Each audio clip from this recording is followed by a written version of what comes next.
Hey there, this is an extension of the previous video on making inscribed regular polygons in a circle of radius 1.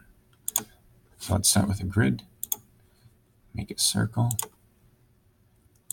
Each one of these squares is 1 unit, so the distance between intersection points is 1 unit. And before we make an inscribed regular polygon, if you click on this paper-looking shape, you can use this input bar as a calculator. 1 plus 1 is 2. And so we'll use that to find the central angle of these regular polygons.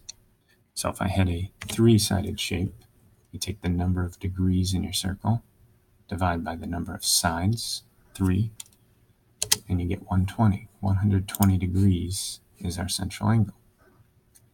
So now that I know that, I can use this angle button, click the boundary point first, then the center, and change that to 120 degrees.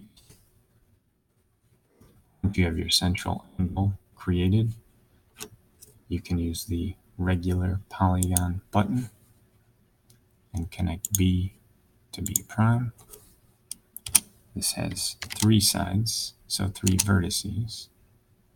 And we can check that it's a regular, meaning all sides the same length, 1.73.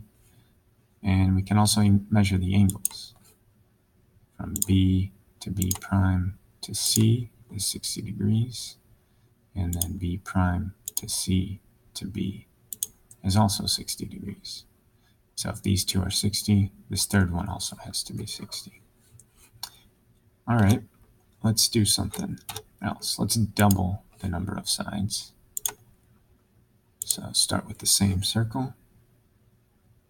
This time, if I wanted 6 sides, I can go to this input bar, divide 360 by the number of sides, and I have a 60-degree central angle. So I go to the angle with given size, boundary point first, then center, 60. From here, we go to regular polygon, first boundary point connected to the second boundary point, and this 6-sided shape or regular hexagon has 6 vertices. And let's do another. Let's keep doing the same pattern. Let's double the number of sides. So 3, 6, this next one would have 12. So I go to the calculator, 12, 30 degrees is my central angle. Angle with given size, change that to 30. Connect the 2 boundary points to make one side of the regular. Dodecagon is what this would be called. 12 vertices. And, well, that just kind of looks like a circle. However, if you move things around and zoom in, you start to see that there's a gap in between the sides and the boundary of the circle. So let's keep going. Let's do one more. Same circle. This time, let's do 24 sides. So calculate 360 by 24. The central angle is 15 degrees. And create a 15-degree central angle.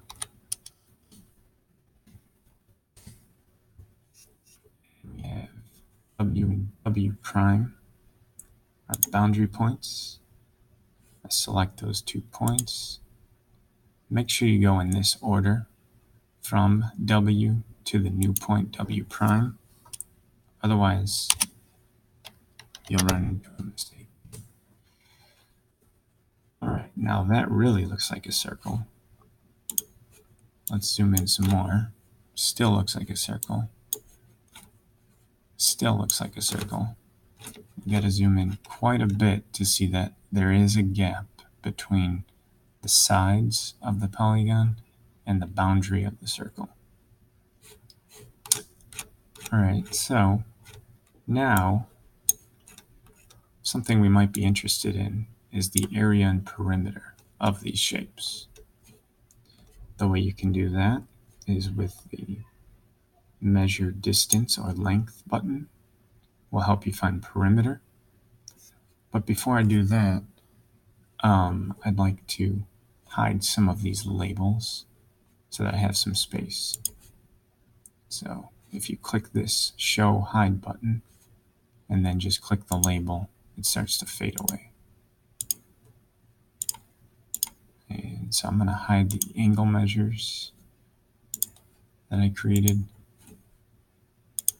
And then when I click the arrow, everything disappears. But you can bring them back with the Show or Hide Object button. So now let's do area and perimeter. Distance or length, and then make sure you click not on a side, not on a vertex or the center, but somewhere in the interior of the shape. And I have the perimeter of this first polygon, 5.2 approximately. Again, clicking not on the vertices, not on the center or the sides. In the interior, I have a perimeter of 6, perimeter 6.2, and perimeter 6.27 about. And now let's do areas. Click the area button. Same idea, click in the interior, 1.3 about. Approximately 2.6 for the hexagon. 3 for this dodecagon. And then about 3.1 for the 24-sided shape. So one thing you might notice about these is that your perimeters are staying pretty close to 6, even though we increased or we doubled the sizes, the number of sides. And as you double the number of sides, your area also does not double, but stays somewhere close to 3. And so I'd encourage you to continue this pattern and see what number these perimeters and areas approach. And that will be the conclusion of this video.